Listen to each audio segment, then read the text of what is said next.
Hi, I'm Nisha DeGaring, host of Good Things Utah, and I've been a longtime supporter of Todd's Belief Cast. I hope you find inspiration in the courageous stories shared by the amazing people Todd features on his show. The guests serve as shoulders for us to stand on, allowing us to see a little further and cultivate belief in oneself. Remember, you have the dignity and power to change. I encourage you to keep striving and believing in yourself. Enjoy today's podcast. Welcome back, everybody. This is Todd Sylvester, your host of the Belief Cast. As always, thank you so much for tuning in. You guys are amazing. Thank you for believing in me and believing in what we're doing here. We're making a huge difference. We're ranked in the top 100 in mental health in the world, and it's because of you guys. So thank you so much. Thanks to my sponsors. Shout out to all of you guys for believing in this as well. I could not do this without your help. Today, you guys are in for a treat. I'm so excited for this interview here. At just 21 years old, Grace Laubenthal is living proof that your greatest trials can become the foundation of your purpose. After a life-altering accident at age 16, she made a powerful decision to not let the moment define her, but to let it shape who she would become. Since then, Grace has built a thriving real estate business, taking bold leaps across the country, and stepped into her calling as a speaker and a voice for resilience. Her mission is simple but profound: to help others navigate life's biggest transitions with clarity, confidence, and belief. So this conversation today is going to be about identity, growth, and what it really means to begin again. Grace, welcome to the show. Thank you, Todd. I'm super excited to be here today. Yeah, I'm excited as well. I do have to say, I want to start this off. You did a post on Instagram. It was probably about 3 weeks ago, and it changed my day. It was, you had set the intent, and you were talking about, hey, I set the intent that today's going to be a great day. And you talked about, I love my life. I love myself, right? Yes. You remember this post that I'm talking I remember about? That post. And I've played that for my clients sitting in here who are struggling. And I'm like, just listen to this girl for a second. And I know you don't even know this, but that message, you've helped people here who are struggling with mental health issues, addiction, just by sharing your truth that day. I love that. So, man, I tell you, I just really appreciate the way you carry yourself. And that was a powerful post for me. Thank you. I appreciate that. I'm like, I love it. Yeah. So, why don't we start off? Let us know where you grew up and maybe a little bit about your family. Yeah. So I grew up in Iowa City, Iowa, up until this past December. So I grew up there with my family, both of my parents, and then my brother and sister, who are both younger than me. Okay. Yeah. Yeah. So you're the oldest? I am the oldest. How was that being the oldest? I loved being the oldest, and it's a super cool opportunity because, as we will get in later in this episode, I've really been able to set an example for my siblings. Okay. Great. And they have seen me through some of the best and the worst times of my lives, but I'm really showing them what's possible now. Yeah. What were you involved with, like, as a kid? Were you into sports? Yeah. Were you into, I know you're really big into exercise and fitness, and that means a lot to you. Yeah. So I grew up playing softball and volleyball. Okay. Yeah. So I was on travel teams for both of those sports. And then I also did track in high school as well. Wow. Yeah. Volleyball, man, that's no joke. So fun. I bet you're amazing too. Yeah. I love playing volleyball. I'm not very good at it, but hey, you don't have to be good to have fun, right? Yeah, right. Yeah. It's a good thing. So, I know this is kind of a big, loaded question, but what were some of the lessons that you learned from your parents growing up? Like, what were some of the things that stood out to you? Yeah. So one thing about my parents, and I've had a lot of awareness on this recently, but the biggest thing that they taught me was unconditional love. And I think that's super important to share because I maybe didn't always appreciate that when I was living at home. Right. And now that I've moved out here, I've just noticed, holy cow, like they have set an example of what unconditional love truly looks like. Wow. Yeah. Sometimes we don't notice it until we're away from something, right? Totally. We're like, now I'm really seeing that, right? Yeah. I think that's pretty typical for all of us, right? Well, why don't we get into, obviously something happened at age 16 that you went through, a really difficult thing. So if you'll share and go as much into it as you can, because again, the more we know, it'll be really good. And again, I'm just grateful that you've made it through all that, and here we are. Yeah, me too. It's been a really beautiful journey. So I'll just kind of jump into it. Okay. I didn't have your normal high school experience by any means. My freshman year is when COVID started, right? Oh, yeah. And so Ugh. I went online for school, which was beautiful because I went online for school, I stayed home, and I started working. And the job I had is what really gave me the entrepreneur mindset. Okay. And at the same time, my sophomore year of high school, I was on my way to work at 5 a.m. in the morning, and I got into a car accident. And it was super dark out, and I just remember, you hit something, and then, you stop the car, Yeah. right? And I just remember calling my mom as I was stepping outside of my car, and I'm like, Mom, I got into an accident, and this does not feel good. Yeah. I'm hoping it was a deer or something, right? I didn't know what it was. It was dark. And so I walked back, and what I saw laying on the ground was a bicyclist. Oh, wow. Yeah. And what was the emotion when you saw that you realized that you had hit someone? Yeah, I think, that day's still a blur, but I just remember like being in shock.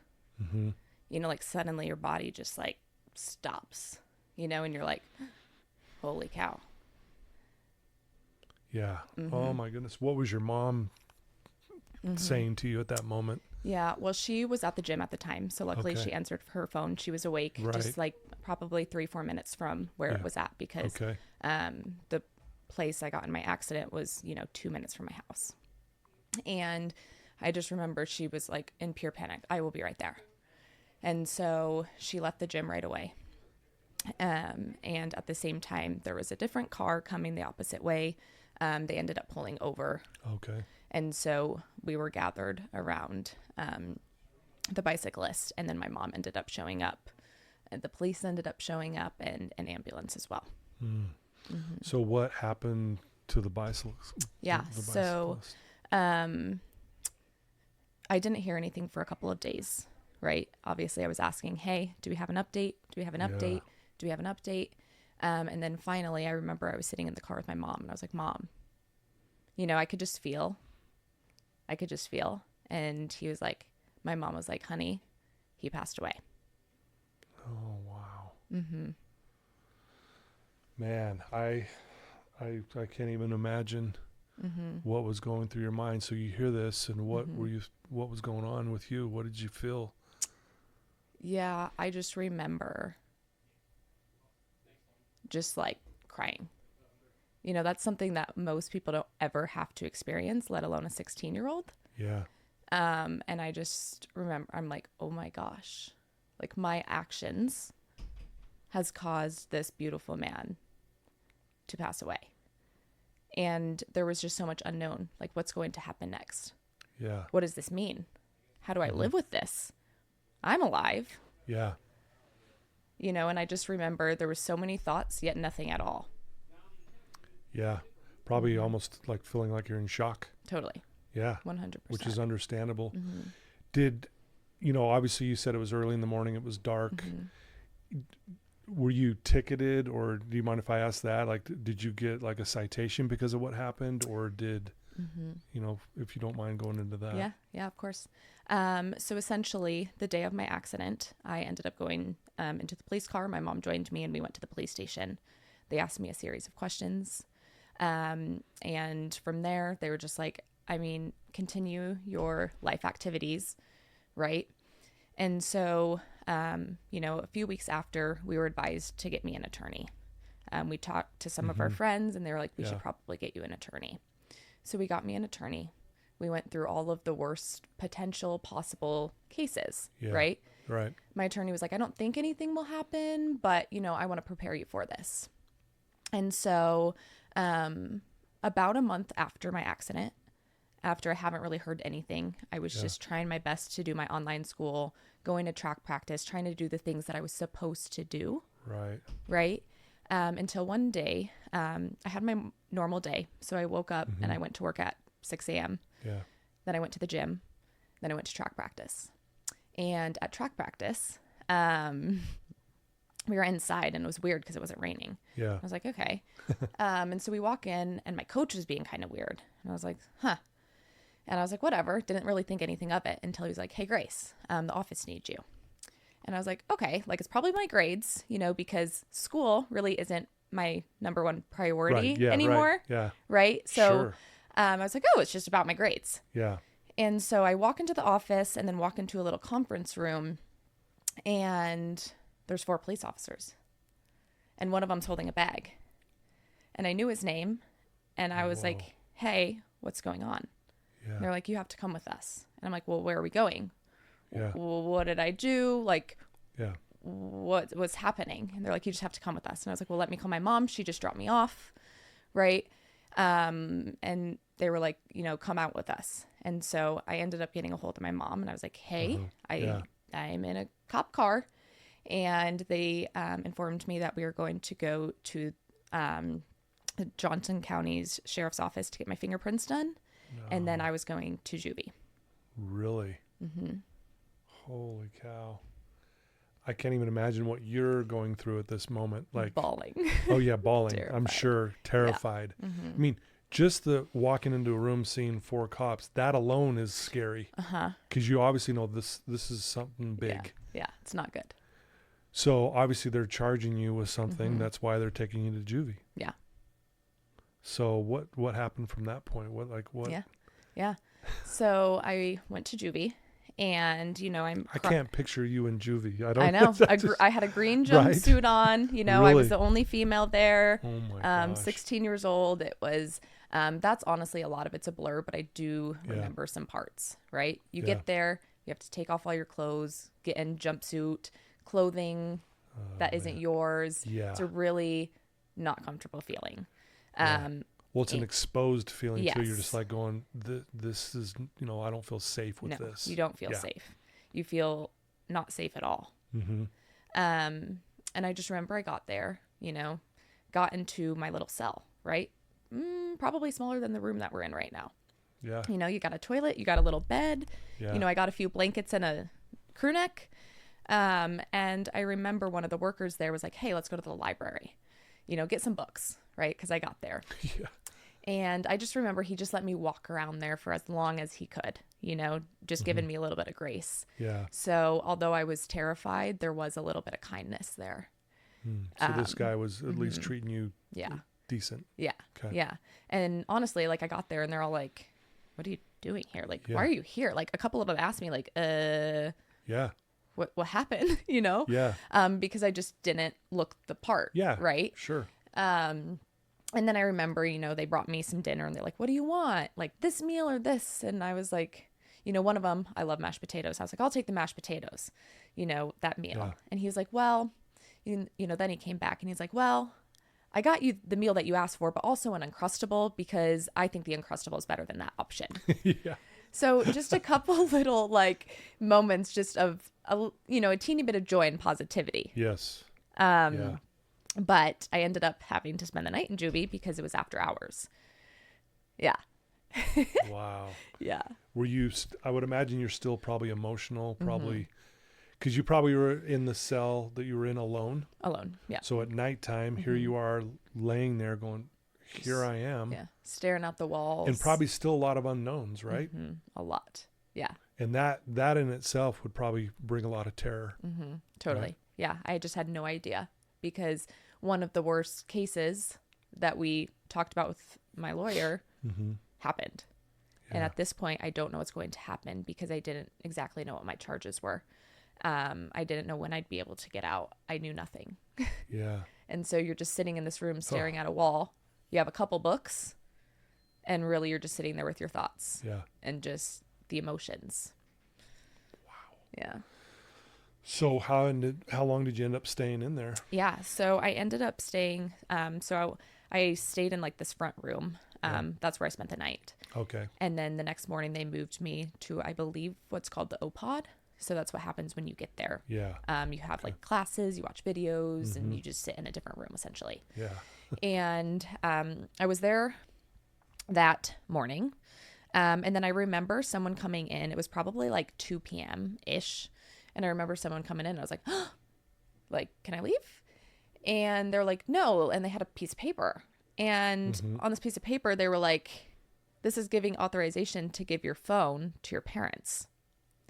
And at that moment, I knew that everyone in our community had found out. I just had a gut feeling that everyone knows about my accident. Was it a small community you lived in, or small-ish? Okay. But I would say I was pretty well known growing up. Yeah. And, you know, well, you played sports and stuff. Everyone, you know, that usually gives you a name out there. Yeah, it does. It does. Yeah.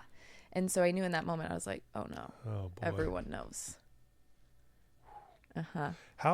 How soon after the accident were you in juvie? Was it a couple weeks later? Was it the next day? Was it a few days later? It was about a month. About a month later. Okay. So again, probably a total surprise because you weren't expecting any of that. 100%. Jeez. Yeah. It was really out of nowhere. You know, I knew something was going to happen, but did I think I would be picked up from school in a cop car and go to juvie? No. Yeah. Right. I actually used to work at the Salt Lake Youth Detention. Really? I was a counselor there, Cool. for 2 years. No way. And so I know what it's like when someone comes in for the first time, like right off the street, not knowing maybe what they've gone through, but you see the distraught in these kids' faces. It's fear. And the fear. And I'll tell you, the food was horrible. Totally.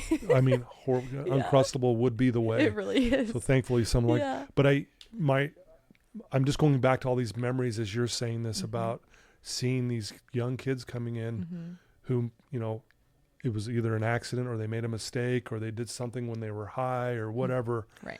But yet here they are distraught, crying and not knowing what's going to happen. So that's how I was envisioning you. Yeah, 100%. It was, I don't think I've ever felt so scared. Yeah. Well, I have because of my accident, but it was another point of just fear.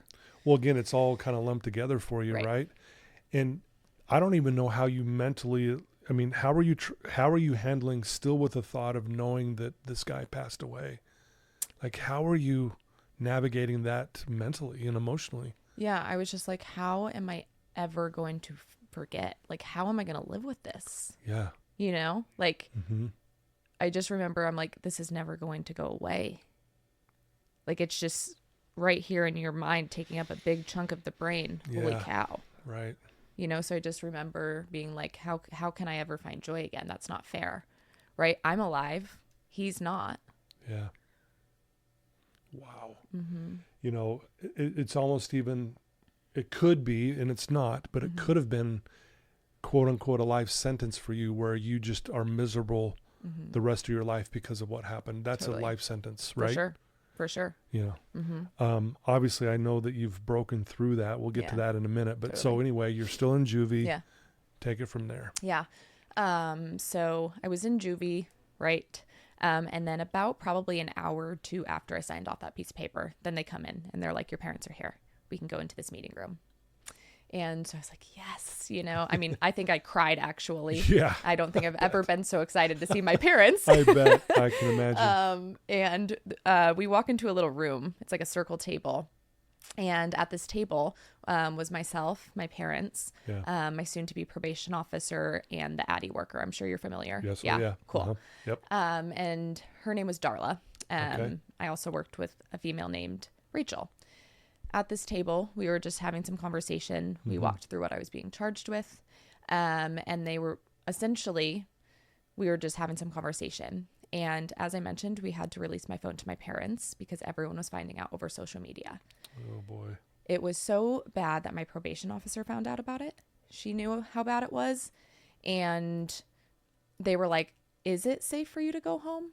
Because of some of the messages I was getting. Yeah. I was getting threats, etc. So they're like, is it safe for you to go home? And I remember after some conversation, we decided it was in my best interest to go home, to be with my family, you know, to do the online schooling, right? To just be home. Yeah. That being said, I was going to walk out at that detention center with an ankle monitor. I was going to be on probation till I was 18. I didn't have a license. Wow. And I would have to meet 3 times a week with my Christina Weena. So she was like a therapist at the detention center. Okay, yeah. And I'd love to, get into my Christina Weena. That's what I called her. But she ended up being one of the most important people in my life. Really? Yeah. And so, at that time I was like, okay, well, this is a lot, right? And I was just like, okay. And so I just remember walking out of the detention center that day, so scared, Yeah. relieved that I could go home, confused, embarrassed, all of the emotions. But like, I just remember walking out of that detention center feeling like this is a whole different life. Yeah. Wow. Yeah. And an ankle monitor. Ankle monitor. We have clients here that have ankle monitor, and they're bulky. They're not big. Comfortable. They're big. They're not sexy. Yeah, they're not at all. And people notice them. They're like, what's that bulky thing on your ankle, Yeah. Again, so your life is completely turned around Yeah. with, like in a moment, like in an instant. Everything's changed. Right. You're probably even thinking, one, am I ever going to find joy in life, like you said? But two, are you playing sports again? Or what are you doing at this point? Right? So you're heading home with an ankle monitor on. Yeah. And again, what's your mental state at this point? I do remember, my phone got taken away. And, I just remember getting in the car and my parents are like, a little distraught. And they're like, please don't go on your phone. And I was like, I just remember thinking like, how bad is it? Yeah. Because throughout this whole time, all of that stuff, I didn't even read half of the messages. I did see some and they were horrible. Like people saying mean things about horrible you? Things. Really? Snapchat, everyone's posting rest in peace to, his name was Andy. And he died a month prior. And what was really hurtful about this is that he had passed away a month ago. And you guys are now posting rest in peace because it was me that caused this to happen. Okay. And, he had kids a little bit younger than me. And they were starting to see stuff, which isn't fair to them either. Right. And I just remember, going home and I'm like, well, what now?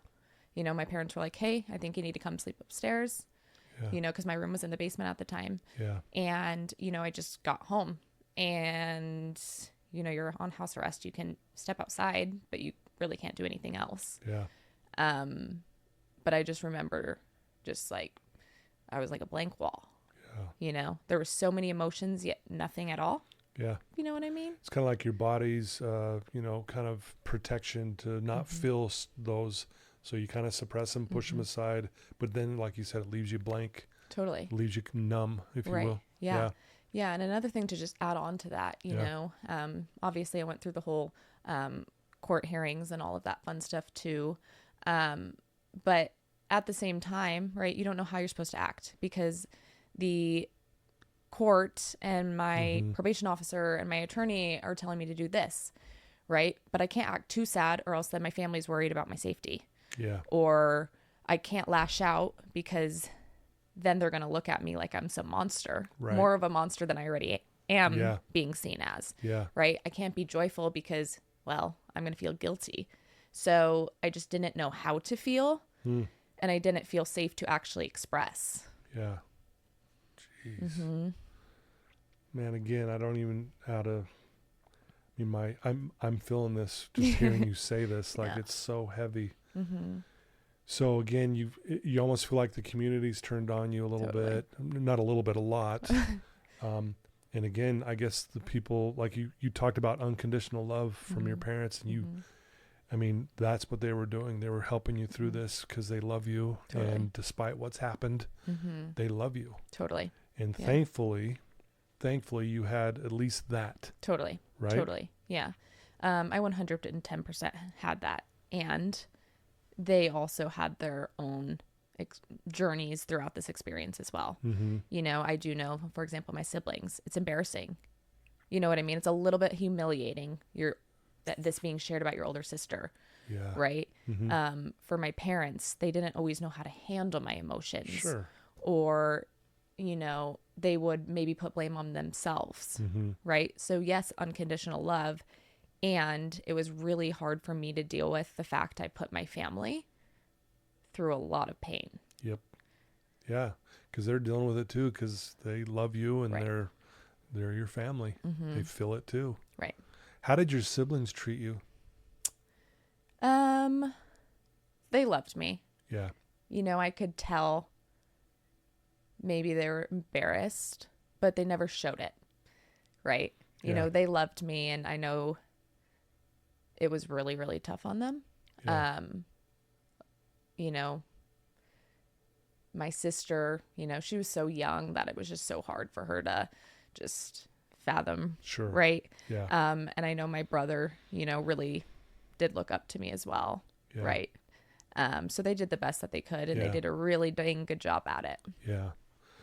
So how long were you on house arrest for, and how did that go? Yeah. So, I was on house arrest where I couldn't leave at all. I think it was like 2 weeks. Okay. And then at some point they opened it up. And so I had a curfew. I had to be home at like 8 p.m. every single night. It might have even started sooner than that. Yeah. At the beginning. Okay. And every time I left my house, I had to text Rachel or Darla To say, hey, I'm leaving. Hey, I've arrived. Hey, I'm back home. Right? So always checking in. So always checking in, right? Were you going to school at this point? I was not. Still No. not going to school. So I was online for Still school. online. Okay. But then, you know, once all of this happened, then we actually decided that school honestly wasn't in my best interest for the rest of that trimester. Which is understandable. And so I just took a pass, so I didn't have a grade. Did you get back into sports at that time, or did you have to walk away from that as well? So I walked away from track. I wasn't going to go back, Yeah. which really kind of sucked because I Sure. was like, oh, I'm starting to love track and get good, right? Yeah. And then I was playing volleyball, but I did stop playing club volleyball a little bit before because I was starting to get some mental health issues before my accident.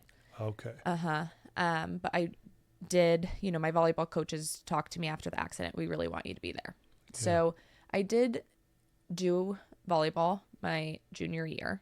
Okay. I didn't love school, so it was hard, but it did push me outside of my comfort zone. Sure. So I'm happy I had that experience, but Yeah. the next year I just couldn't do it. So Yeah. I did not play my senior year. Yeah. So I do miss the sports. Did you have a best friend during all this? Was there a friend that was you could console in, or is there someone that had your back? So I guess that's a loaded question. I'm sorry. Yeah. Right after, like, a few weeks, I remember after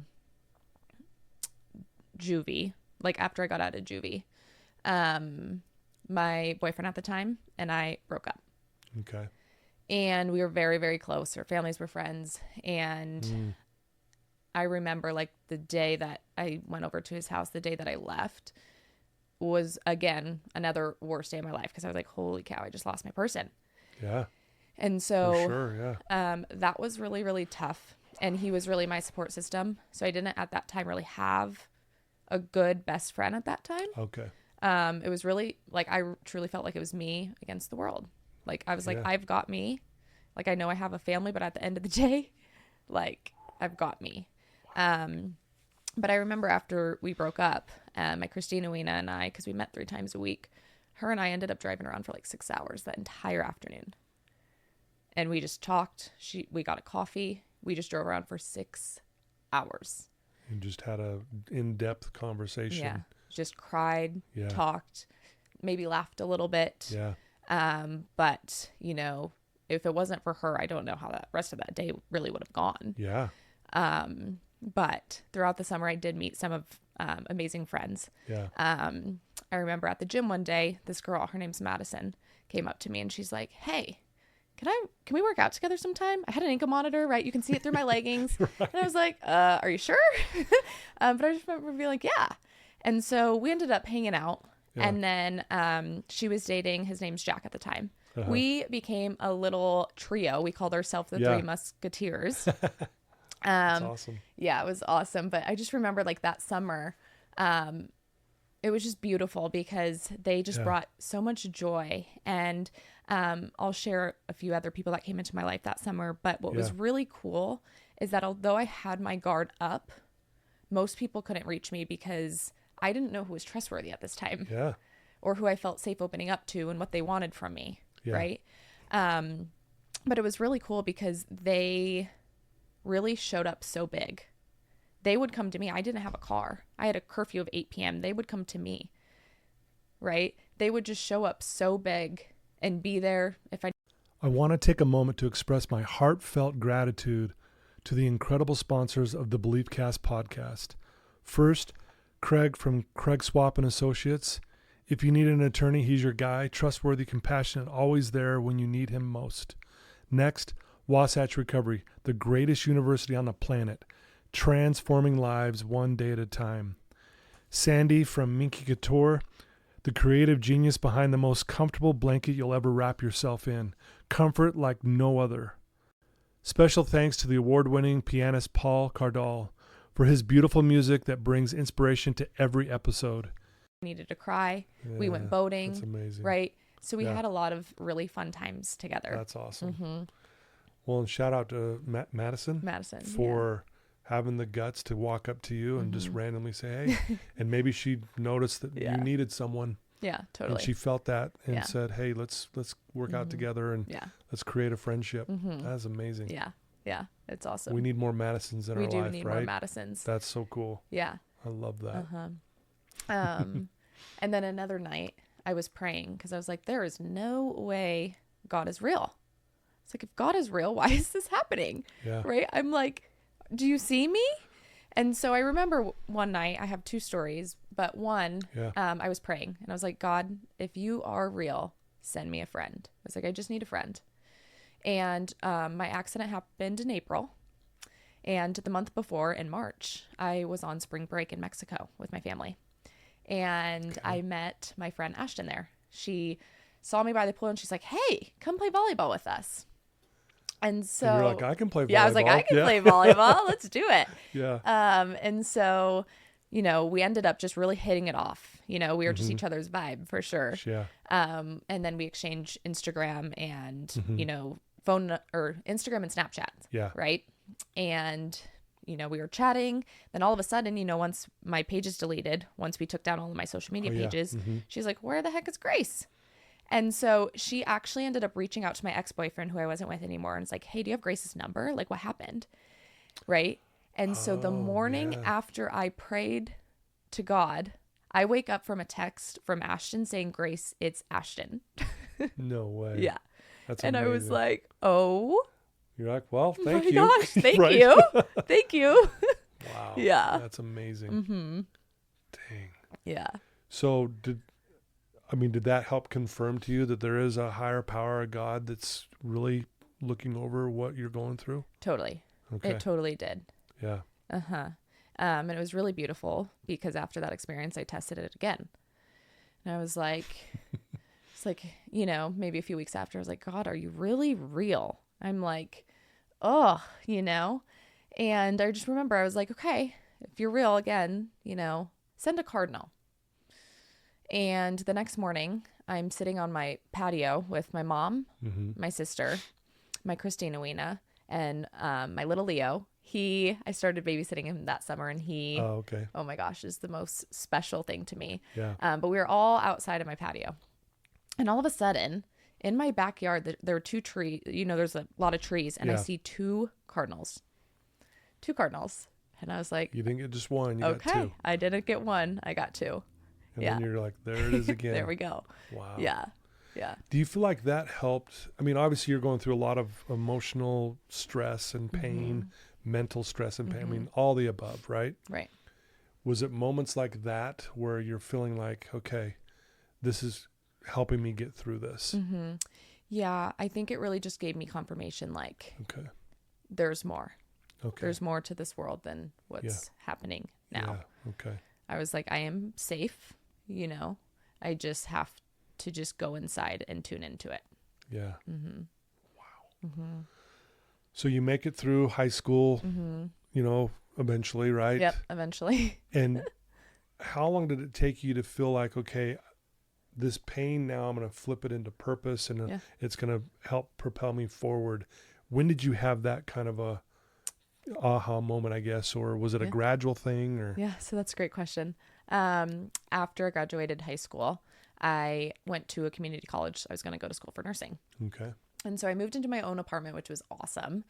I was there for a little bit, and then all of a sudden it was September. It It was 7 a.m. My mom was knocking on my door at 7 a.m. with a That's box early. of tissues. Box of tissues. And I was like, hi? You know, I was like, what's going on? Yeah. And she's like, hey, honey, come sit down. And so we sat on my couch and she's like, Grace, she starts crying. And she's like, your Christina Weena died. Wow. Mm-hmm. Yeah. It was the last thing you wanted to hear. Mm-hmm. Was it something tragic or was it okay? You Yeah. don't have to go into those details. I was just curious if it was sudden and or did you know it was going to happen? But okay. It was sudden. However, she stopped into my work a few weeks before because she was going to Jamaica with her husband. That's where she passed away. Oh, okay. But she stopped into my work before. And like a couple weeks before that, she tripped over something and fell and her face was all purple. And so she was doing treatment above the place where I work. So treatment to like help with that. Right. But she came down with her face like that. So I didn't even recognize her at first. And Christina wouldn't have done that. Right. And so it was just, I think, one of those, I don't even know how you would describe it. Just the universe, right, speaking to her. And so she came down and stopped by my work that day just to say hi. Yeah. Gave her the biggest hug. And that was the last time that I saw her. Wow. I'm sorry to hear that. Yeah. So that was just a few years ago, right? Mm-hmm. Wow. Yeah. And then a few weeks later, I actually got asked to speak at her funeral. Which is an honor, but at the same time, very hard. Totally. Because it's an emotional thing. It really is. Yeah. Yeah. Yeah. And I remember the night before her funeral, we were at her visitation, and all of a sudden I just started getting sick. And this is really where everything started to change because I started getting really sick. And then I woke up the morning of her funeral. I was supposed to meet my parents and then we were going to drive together. And I was like, I can't even get out of bed. It's like, I feel so sick. So I ended up getting out of bed. I went and spoke at her funeral. And then after that, my body just turned off. Really? I had like 103-degree fever. I felt like my ribs were just being like grabbed. Really? You know, I was puking. It was really, really bad. And it was just me at my apartment. And so, you know, my friend ended up coming to check on me and she's like, uh-oh. And so she called my parents and then my mom came and picked me up and took me home. Yeah. We ended up going to the ER and at the ER, we did 1 million tests and we found out nothing. And so I always had like a conspiracy, if you will. I always thought because prior to that I had some neck issues and stomach issues and back issues. And I always thought, you know, we were going to the doctors for it, but I always thought it was my brain. And so after that, I was like, it's my brain. Like, it's my mental health. Like, this is what's causing all of this. Wow. Because of obviously all the stress and trauma you had been through. Right. Because your body doesn't forget it. It holds on forget to the trauma. And our minds are so powerful. Yeah. So did that conclusion become right? It did. Yeah. Yeah, it did. It did. Not surprising. Yeah. Yeah. And so after that, I made the decision to get off all my medications a little while after that. And I just realized, like, this is what I've got to work on. And this is what I've got to work on. Yeah. Yes. I love that. And they're connected. Our minds and our hearts are connected, right? 100%. And so you started realizing this is what I've got to do. And this was not too long after Christina passed away. Okay. Yeah. So now all of a sudden you're like, you've got these aspirations to do something good for yourself. Right. So what did that look like? What was the mental training you were putting yourself through, and what did that look like? Yeah, that's a great question. So as soon as Christina Weena passed away, a few weeks before, she actually said, like, hey, if you need a new therapist, you should go to mine. Vicky is fucking great, is what she said. She loved the F word. And I was like, okay. And so it's so funny she said that because after I lost my Christina Weena, you know, I was in therapy, right? None of my therapists were like a great match until I met Christina. Yeah. And so I was like, okay. So I started therapy with Vicky. And then, you know, I just tried to get my life back on track, right? I was going to work, going to school, And I was praying for a change. I was like, school is not my thing. Right. Right. And so I started praying for a change. And, I was still going to the gym, right? I was just doing my best. Yeah. That's what I was doing, my best. Sure. Yeah. Again. And I just remember one day, Monica, she was a family friend and also a real estate agent and team leader. She texted me and was like, hey, let's go to lunch. And I was like, okay, great. Like, we've known each other for years. I didn't think anything of it. Yeah. And, we got to lunch. Again, I was so oblivious until I got there and I was like, oh, I wonder if she's going to ask me to like come be a real estate agent. And so we just sat down at lunch and she's like, Grace, she's like, how, like, we just caught up and she's like, how much money do you want to make next year? And I was like, well, 6 figures would be great. Yeah. Right. She's like, okay, cool. You should come do real estate with me. And I was like, okay. I was like, huh. I was like, when can I start? Right. And she's like, Monday. I was like, cool. I was like, I'll sign up for my tests. I'll sign up for the classes this weekend. Yeah. And so I ended up dropping out of school and quitting both of my jobs. And I just went all into real estate. Dang. It's a big leap. Yeah. Wow. Well, so obviously you went full force into that and you've been doing that since. Yeah. Right? So did you feel like you had a knack for it as you were going through the training and this and that? Did you feel like this really is my calling right now? Yeah. Did you feel like that? Yeah. I felt excited because I was like, wow, this is the first time in years that I actually get to work towards something. Yeah. I'm not just trying to catch up and heal. Oh, right. Right. I'm like, I get to like work towards something and do something for myself. Yeah. Instead of feeling like, again, like healing from what happened and constantly having that brought up over and over and reminders. And right. That's exhausting, right? It is. It's exhausting. Yeah. And at the same time, though, props to you. You're getting help. You're seeking help and you're getting it and you're putting in some work, which is really cool. Yeah. You've probably heard this too, but our trauma isn't necessarily our fault, but it's our responsibility to heal from it. 100%. Right? 100%. And that's what you were doing. Totally. You're taking responsibility, saying, okay, I got to make this better for me. Right. So really respect that a lot. Yeah. Yeah. So, so now you're a realtor and, you started off in Iowa and now you find yourself here in Salt Lake. Yeah. How did that happen? Yeah. So, this started last March, so just over a year ago. Okay. My team leader asked a couple of us on the team to go to a real estate conference here in Utah. Okay. I'd never been, and my family was talking about going to like Florida for spring break. And for my friends who know me, I love the beach. But I was like, I need to go to this real estate conference. Had no idea what it was. Yeah. But I was like, okay, great, let's go. Yeah. And I was the only one to take my team leader up on that offer. And so, we come to Utah and I'm like, holy cow, this event is great. Yeah. Right. And keep in mind right before that. So the Friday before we left, I had 4 closings in a day, which was a big deal for me. Just really getting started out in real estate. That's amazing. Yeah. So I remember just feeling excited. Like, I kind of had a clean slate. So I was so present during this real estate conference. Yeah. And then it was the last day. Justin was on stage and was like, if you want to up level your life and your business, scan this QR code and fill out this form and do a $500 abundance deposit. So I'm like, okay, great. And then pick up this envelope once we're out of the session today. Yeah. So I go and pick up the envelope. I open the envelope when we're at lunch and I was just like, and I like look over to my team leader. I almost have like tears in my eyes because I'm like, I know I need to do this, but this is $30,000. That's what was in the envelope? That's what I was going to pay. Oh. Okay. Sorry. Yes. Yes. So Sorry. It was like an envelope for coaching. Oh, here's gotcha. what the coaching is. Oh, man. Here's what it cost. Wow.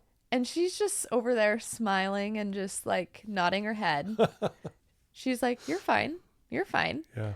And so then we go to, I forget where the happy hour was at, but it was at some hotel, I think. And you had to be 21 and over. Right. I was 20. Yeah. And so I did have a fake ID, which I didn't always use. I have not used it a ton, right? Because I didn't go out because, you know, I still couldn't get in trouble, right? Right. But I had it. And so I, again, looked on, I'm like, what do I do? And she's like, you're fine. You're fine. So I use a fake ID. I get into this happy hour. And I ended up talking to, her name's Amy, and she was helping with what was called the Inner Circle at the time. Okay. And we just had some conversation. And that night I made the decision, and I was like, I don't know how this is going to work. I don't know how I'm going to do it. I think I probably had some money in my account, but I'm not even sure I had 30,000 in my account at that time. Yeah, right. But I was like, okay, I'm committing. And so I made the decision that night. Dang. Over the course of the year, I did some of this coaching and saw how it was changing my life.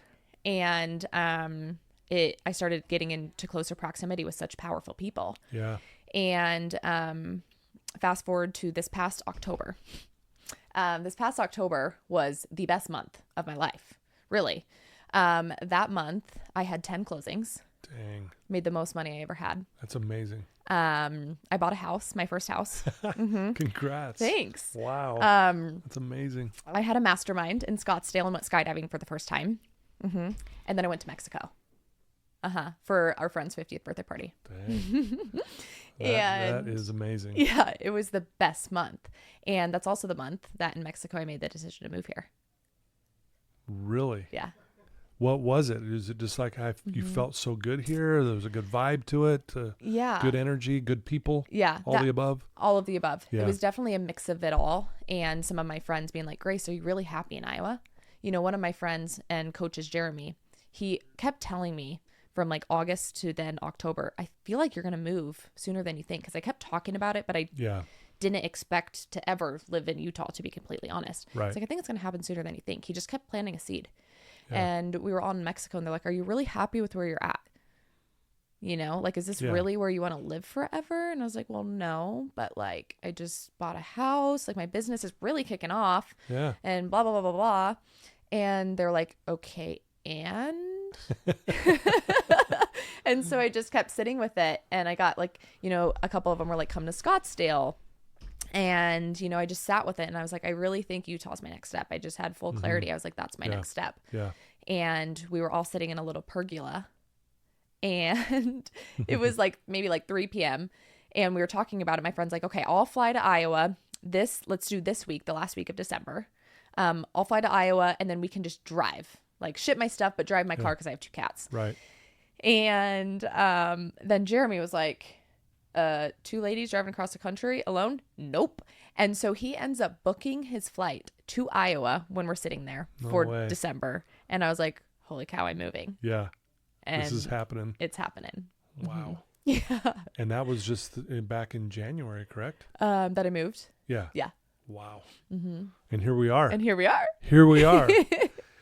Wow. There's so many things. Thank you for sharing that, by the way. And wow, what a story and what a trial. And you know, there's a quote by this Hindu monk that says, your trials didn't come to punish you, but to awaken you.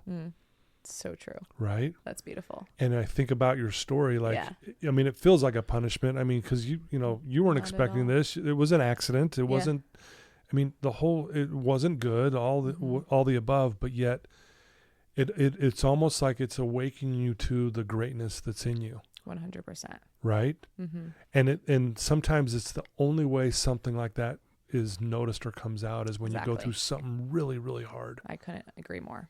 Yeah. Mm-hmm. Mm-hmm. Wow. Yeah. Well, again, like I said at the very beginning of this, I love the way you carry yourself. Mm-hmm. And, you know, I knew something happened at 16. I didn't know what it was before we talked here today. Yeah. I never would have guessed that's what it was, to be quite. So, you know, hearing it for the first time on here, I mean, I was over here going, in my head, I didn't show it, but I was like, what? Yeah, I was blown away. Yeah.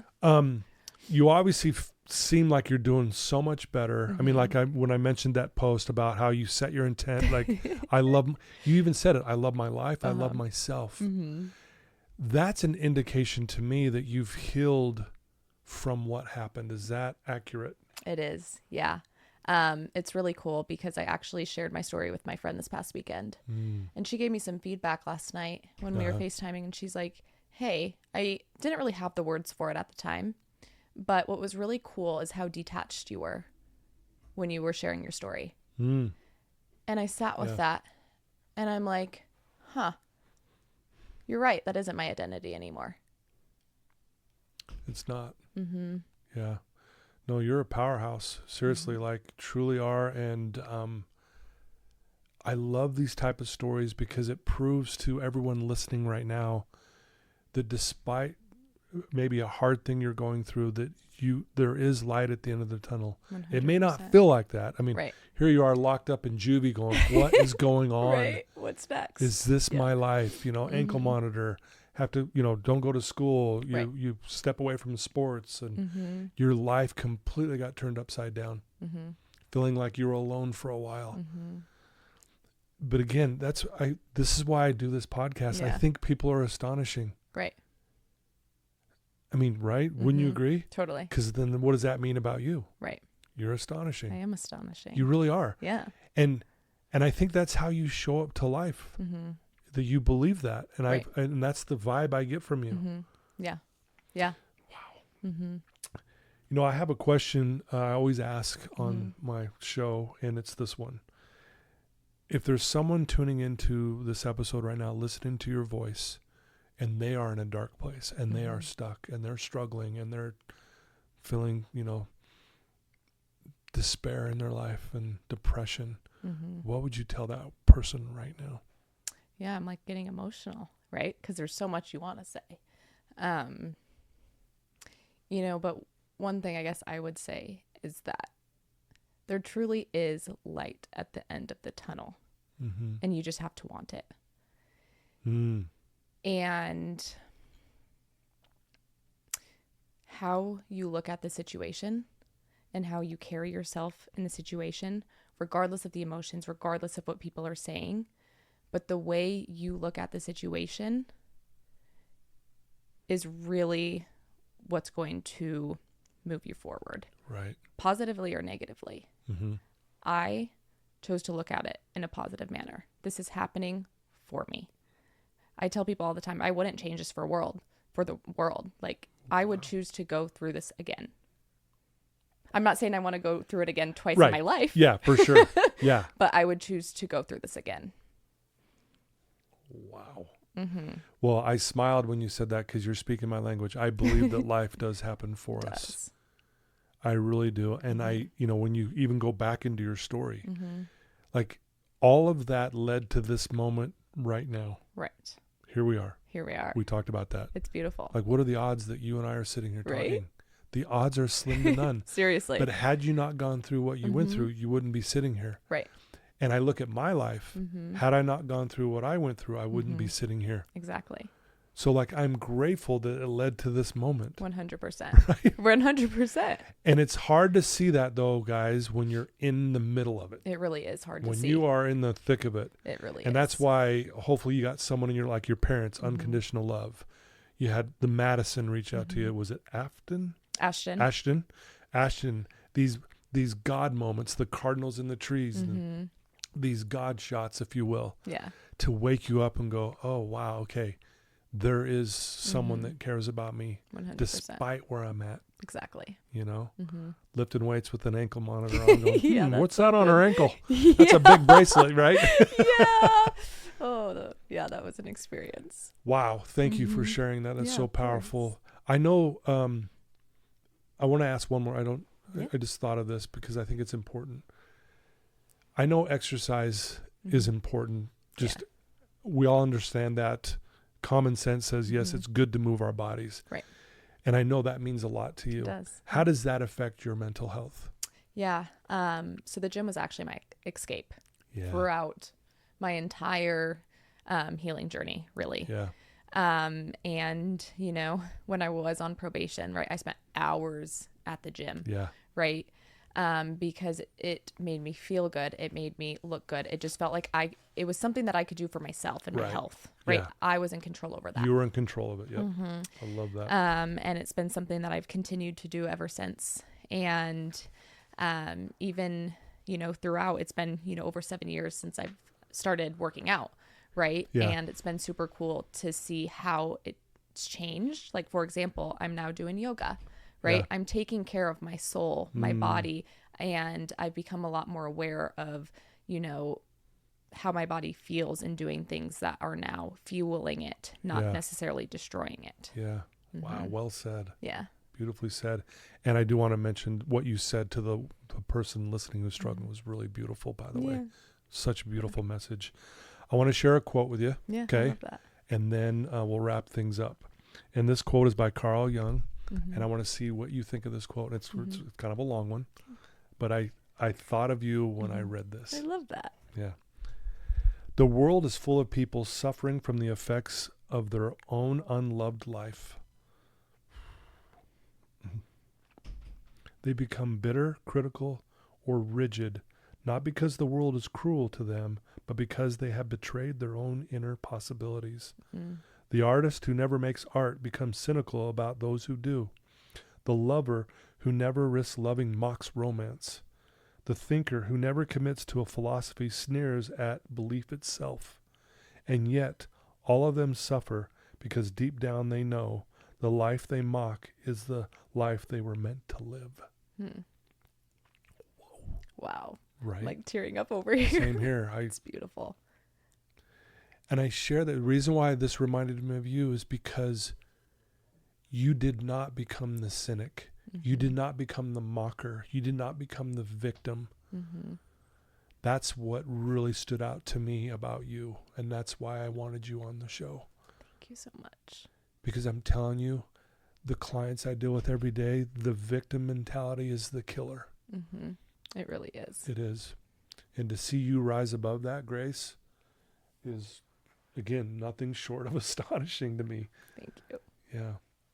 So thanks for letting me share that. I hope that was okay. It was beautiful. Yeah. I appreciate you. Thank you. If people want to get to know you better, hire you as their realtor, learn more about your story, learn more about you, what's the best place for them to go to find you? Yeah. So you guys can find me on Instagram. It's grace.laubenthal. Facebook, it's just grace.laubenthal. And I just started my website actually this past weekend. Yes. So it is live. I did publish it, but it's a work in progress. Yes. But you can also reach out to me there as well. It's like refurnishing a house, right? You're like, okay, I got to put something here. Yeah. And It's so fun though. yeah, it is. Yeah. And I've been to your website and it's actually really good. I love it. It's very, very beautifully done. Yeah. So thank you Yes. for being on my show. Thank you for asking me. You bet. Means the And thanks world. for being vulnerable with the story, because it's heavy. It's heavy stuff. It is. But this is why I do this, because there's people listening right now that needed that story from you, Grace, and it's going to save their life. 100%. Yeah, right? So thank you so much for who you are, how you live, and for being a light in this dark world sometimes for all of us. Thank you. Yeah. Thank you. You bet. And thank you for just hosting such a beautiful podcast. Thank you. I know I told you I've listened to about 10 in the last 3 days, and you having this platform is changing so many people's lives. And thank you for doing what you do and being a beautiful human as well. Thank you. You just made my day. Well, there you go, folks. Grace Laubenthal. She's an amazing woman. I think people are astonishing, guys. You hear me say this a lot, and I don't say it lightly. It is the truth. And she is living proof that even if something really bad happens in your life, you can get through it. And so if you find yourself in that space, these words will, hopefully soften up your heart and give you that hope that you need to work through that. If you have a loved one who's struggling, send them a link to this episode.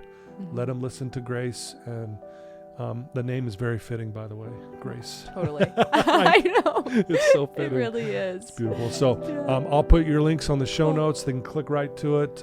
Thanks to my sponsors again. Without you, I wouldn't be able to do this. I love you guys so much. Until next time, everyone, take care.